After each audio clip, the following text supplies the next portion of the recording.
He had a storm inside that swelled beyond his control. Anger and rage consumed his very being, and he could not contain it any longer. The Almighty One had taken everything he had loved, and now he sought revenge. He cursed his name and denied the cross, for he hated what he had become. He vowed to reclaim what was his: comrades, friends, family, and love of his life. For he gave it all up for the fate of the world. His outburst was not without reason. He felt cheated out of his freedom, used as a pawn in a game he did not know he was part of. His actions were not driven by reason any longer, but by sheer instinct to reject all he was before, breaking the chain that held him so tightly, renouncing his life to regain his life. What an ironic twist that is. Tasked with the protection of all that is life in this world, he sought the cross. The darkness that consumed the world was at large, and he and his band of knights were tasked with the world's protection. Valiantly, they fended off the darkness, triumphantly completing many quests and defeating great monstrosities. They kept the peace and protected the realm with all their might, all until that dark, fated day where the One was consumed. When the light from this young hero's life fell from grace, tainted by darkness, she was consumed and turned astray along with her followed the others. That is when he was tasked to his most challenging quest of all: take the life of his loved ones and snuffing out the life of his life.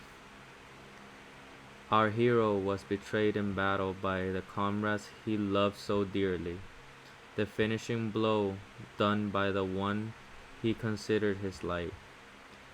His comrades, having been consumed by darkness and filled with lust for power, he felt great strife for the coming battle.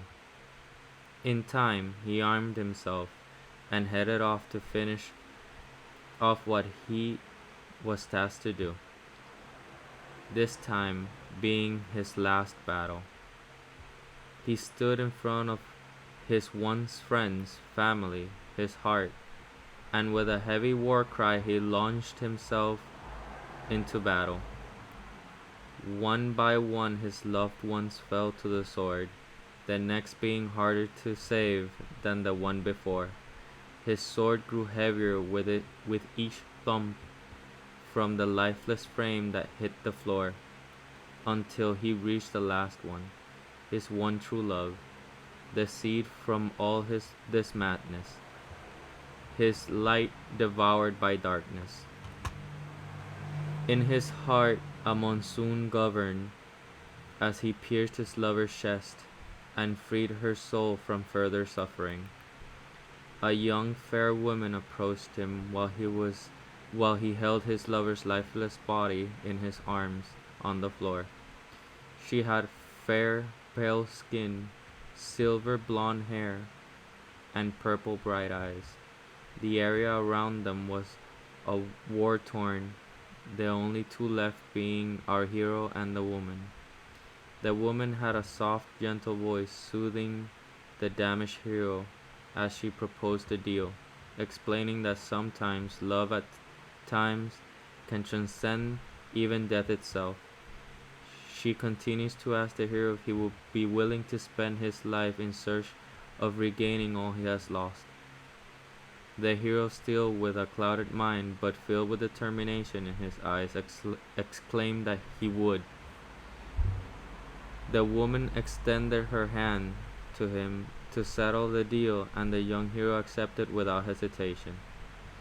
Now that mortality does not tether him, he can spend eternity reclaiming the humanity he has lost.